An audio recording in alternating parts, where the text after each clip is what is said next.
An American aid convoy engulfed in flames at a border crossing between Colombia and Venezuela.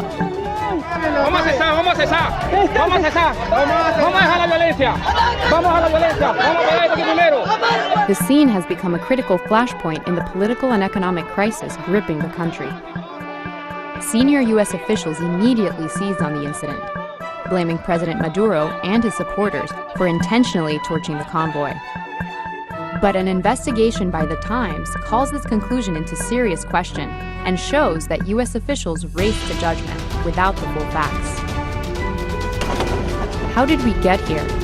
The Venezuelan crisis came to a head in early 2019, when opposition leader Juan Guaidó declared himself president in a bid to unseat Nicolas Maduro, whose authoritarian rule and economic mismanagement resulted in searing poverty. Backed by the U.S., Guaidó mobilized his followers to bring American aid into Venezuela, but Maduro blocked border crossings and denied entry. On February 23rd, 4 aid trucks arrived at a bridge on the Colombian side of the border. Guaidó supporters cleared a path and drove the trucks toward Venezuela. Security forces repelled them, firing tear gas and rubber bullets, and the aid trucks got stuck on the bridge. The Colombian government released this annotated footage of the standoff. They circle the Venezuelan police near the trucks before the fire breaks out. The implication appears to be that the Maduro regime caused the fire. But note the timestamp in the footage they circulated. It suddenly jumps ahead by 13 minutes and misses the critical moments leading up to the fire.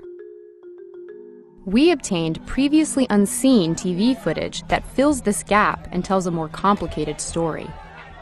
So let's back up the TV footage and see what happened. A small group of protesters starts throwing rocks and Molotov cocktails. We'll focus on this one protester. Here we see him throwing 2 Molotovs toward police. Let's look at this scene again. 4 trucks are stranded on the bridge. The protester approaches from here, behind the 3rd truck.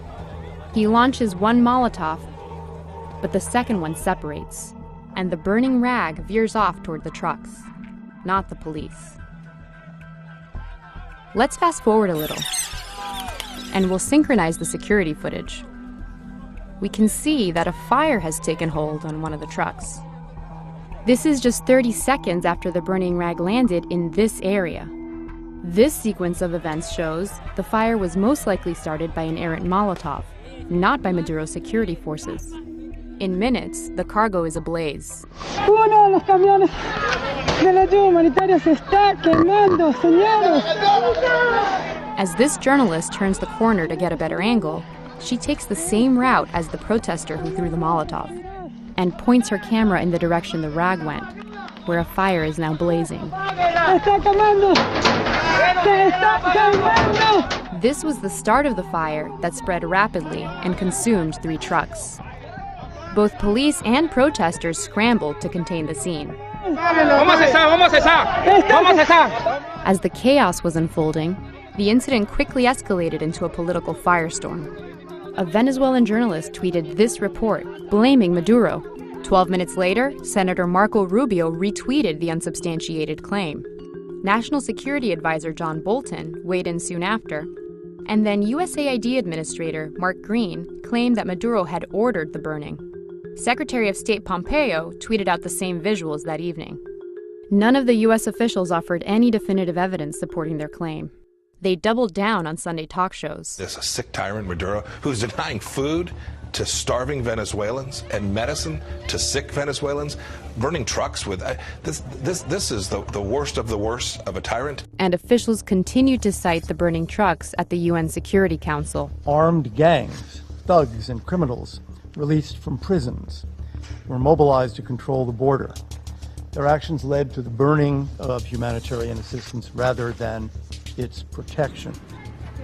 It's true that Maduro has a horrific human rights record, and that he deploys armed gangs called colectivos to terrorize the opposition. But in this specific incident, our analysis shows U.S. officials use unverified claims to spin their side of the story. Officials we contacted either did not comment or failed to provide evidence supporting their claims. What happened on the bridge is a classic example of how misinformation spreads online. A rumor or unproven claim is made. It's amplified by influential people.